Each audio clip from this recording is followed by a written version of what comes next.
II. And then, then John Paul I, who was killed 33 days after he became Pope. And then Pope Paul and John the 23rd. And all of these popes before that said, oh, you must worship Mary. Oh, you must pay money to be saved. Oh, you must pray to the saints. Oh, you must listen to me and don't listen to the Bible. Don't read the Bible. Why should we regard the next one as being any worse than any of the other, 400 or 500 popes before him? Just a thought. Anyway, I took up all your time today. I realize that. But that's the meaning behind Ash Wednesday. That's what this is all about. It's a symbol, the rebirth of the Antichrist. And it's coming. It's coming soon. Now, to be honest with you, when I think about the symbolism of this Pope saying, yeah, I think I'm going to go spend vacation in Florida. I think I'm going to be a cart guy at Walmart. And then lightning striking the Vatican, that does stand out with me, I admit.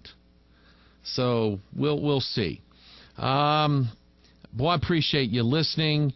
I'd like to just pick on some emails here. John says, could the mystery religion have been brought through the flood by Japheth in his son Tubal, which means thou shalt be brought? Possibly Japheth's wife was the daughter of Tubal-Cain. Oftentimes the wives named their firstborn after their father's name. Also, Shem and Ham's line seem to intermarry quite a lot, yet Japheth's line seems to go off of their own after the Tower of Babel. What do you think? There's some interesting things here, John. The problem is we don't know. We don't know who Japheth married.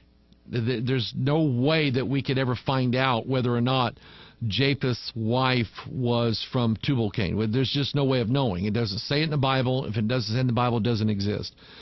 I do know that listen to this. I do know for a fact, biblical fact, that when Ham went in to see his father's nakedness, and this is a misnomer, God did not curse the Hamites. And some people use that to say black people don't have souls and can't go to heaven. That's stupid. You're an idiot if you believe that. But Noah cursed not Ham, but Canaan. And that's where all of that, gods and daughters of men and the giants and their religions, that's when God told the Israelites to go in there, he told them, don't learn their religion. Whose religion? Canaan.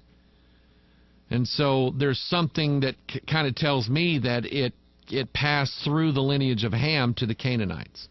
So anyway, let's see here. Dan, I gather there is a resemblance of the Allah writing in the Om symbol. Could you elaborate a bit? You're talking about the Bismillah. The Bismillah, in the name of Allah, the blessing and so on, is similar to the Om. I don't know. I don't know enough about their lettering to be able to tell you if there is a connection or not.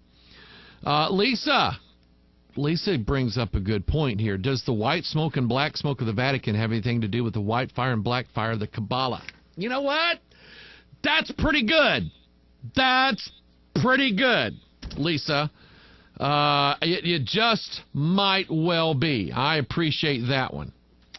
Let's see here. Mandy says, please help me to understand about pastors in the New Testament. I came out of the Pentecostal church. High five. And I'm new to the King James truth, and our elders of our church do not believe that pastors are biblical and that the church should only be ran by elders and not preached at. What are you? Oh, my goodness. Listen, let me look it up here. Okay, number one, pastors.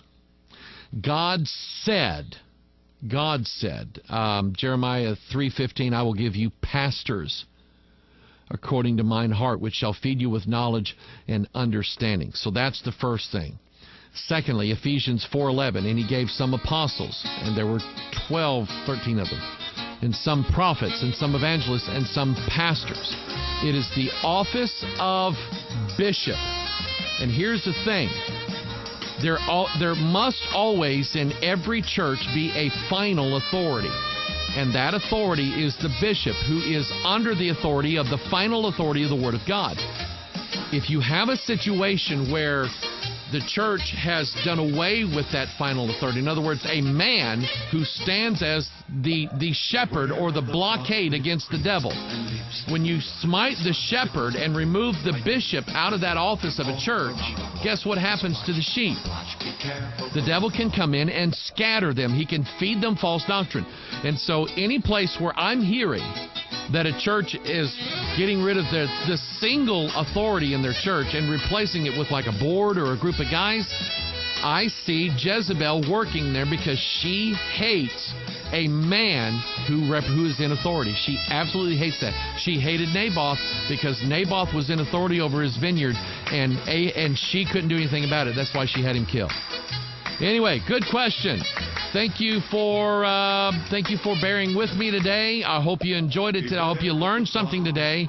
And we'll take up the issue of the next pope maybe on Thursday, barring anything else. God bless you. We'll see ya.